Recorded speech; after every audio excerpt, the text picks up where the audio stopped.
Nouriel Roubini is seriously reconsidering whether he wants to continue living in New York.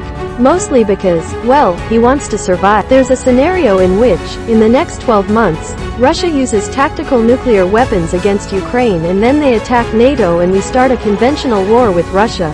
The first nuclear weapon is gonna go to New York, said the 64-year-old NYU economics professor and CEO of Roubini Macro Associates. Being in New York City is not safe. Even if Manhattan manages to avoid nuclear annihilation, there's still the possibility of a natural disaster, like Hurricane Sandy that flooded New York in 2012. But much, much worse, Roubini told the Post. In the next 20 years, most of downtown New York is gonna be underwater. A recent $52 billion proposal from the U.S. Army Corps of Engineers, which promises to build sea barriers to protect the city from another storm surge, are impractical, he added, because who's gonna pay for that? They don't even know if it's gonna work. It'll take 25 years to build, and even if we save Manhattan, all of the Jersey Shore and Long Island will get flooded because that water needs to go somewhere. You don't have to talk with Roubini for very long to realize why he earned the nickname Drive Doom, a moniker that, along with his Page 6 reputation for partying with models at hot tub soirées, has always given him a sort of supervillain sheen. Roubini at the downtown triplex apartment, famous for his hot tub parties with models. He first came to prominence 16 years ago, correctly predicting the collapse of the housing market and the emergence of a worldwide recession. And now he's back with a new book, MegaThreats, 10 Dangerous Trends That Imperil Our Future, and How to Survive Them. Little Brown, which doubles down on his grim forecasts. This time, Roubini sees global devastation everywhere, from another financial crisis, a stagflation, like a recession but worse, is coming before the end of 2022, and will be long and ugly, he said, to climate change, which Roubini calls a slow-motion train wreck, to another pandemic that'll make COVID's body count look quaint. Even with his reputation, he's done nothing to discourage the Dr. Doom moniker. It's still jarring to hear Roubini talk, especially when he starts connecting the dots. As he contemplates whether to stay in New York, where he resides in a 3,700 square foot triplex in the East Village, he considers that a good third of the U.S. won't be habitable in the next 20 years because of climate change. Destroyed by the effects of climate change, the U.S. will have to take over Canada. Shutterstock. The nation's coasts, he said, will soon be flooded. Florida's gonna be underwater. All of it, not just Miami. Most of the South will be too hot to live. You'll have drought from Colorado to California and wildfires like crazy all over the West. We'll have a great migration to the Midwest, into Canada. We'll have to take over Canada. I am not joking, Roubini insists. The Canadians are gonna say no, but they don't have the army. They have the land and the water, but no army to defend it. Unless they unify with us, everybody's gonna try and take over Canada. They need a well-armed US to protect them, so we'll become the United States of North America just out of necessity. I mean, there was a reason Trump wanted to buy Greenland. As the Ukraine war escalates, Roubini predicts Russia will launch a nuke over NY. Play off of and even feed into each other. The biggest unifying principle, there's not much we can do to stop it. A mere 7 pages of the book explores how the future might not result in our extinction. This won't end well, Roubini concludes in the first chapter. His outlook has become even more dismal since finishing the book. Last Monday, during an interview for Yahoo Finance's 2022 All Markets Summit, Roubini claimed that the broader implications of the war in Ukraine means that World War III has already started.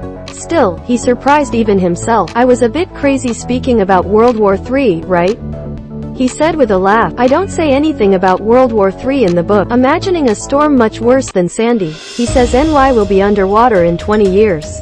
But his thoughts have evolved since watching the escalating tensions across the globe, whether it's the conflict in Ukraine, the US and China being on a collision course, or all the little dictators saying, me too, me too. We need some attention, he said. The best-case scenario, as Roubini sees it, is a return to the economic doldrums and Cold War anxiety of the 1970s. That's if we're lucky, he said. I remember the 70s and they were a nightmare. But more realistically, we're heading into a period that's more like what happened between 1918 and 1945, where we got 2 world wars, nationalistic military regimes, the Spanish flu, total financial collapse and the Holocaust. I would take the 70s over that any day. The US has dealt with major gas shortages in the past. A return to the economic doldrums and Cold War anxiety of the 70s. When Dr. Doom first began getting headlines for his bleak predictions, he was met with derision and skepticism. When he told an audience of economists at the International Monetary Fund in 2006 that a housing crash and deep recession were inevitable, they laughed.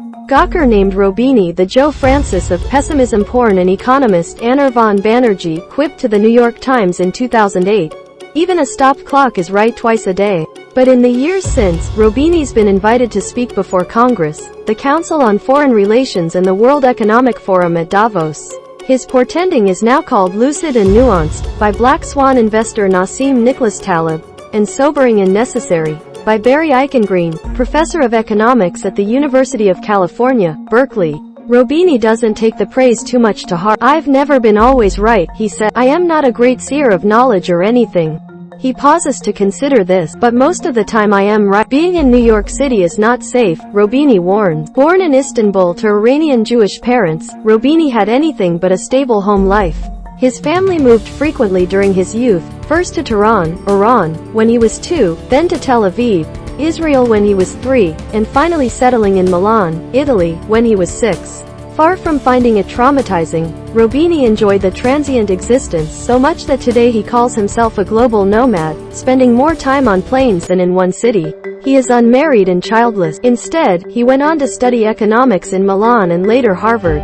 He also had no interest in Orthodox Judaism, although he did learn to speak Hebrew to converse with relatives in Israel. This is in addition to Italian, English and Farsi, the Western Iranian language spoken by his parents at home. Roubini looks back at his childhood as a carefree time, at least compared to today. "I am a rock star among geeks, wonks and nerds," Roubini said in a 2009 interview. "When I was growing up, climate change did not exist as a concern yet," he said. "Nobody talked about natural resources or superstorms, and the last major global pandemic was in 1918, so that wasn't a concern. I knew that if I worked and studied hard, I could be anything, a lawyer, an engineer, a banker, a factory worker. And I didn't have to worry about being displaced by artificial intelligence. We lived in a stable democracy, without extremist political parties. There was some division between right and left, but nothing like the politicization we have today."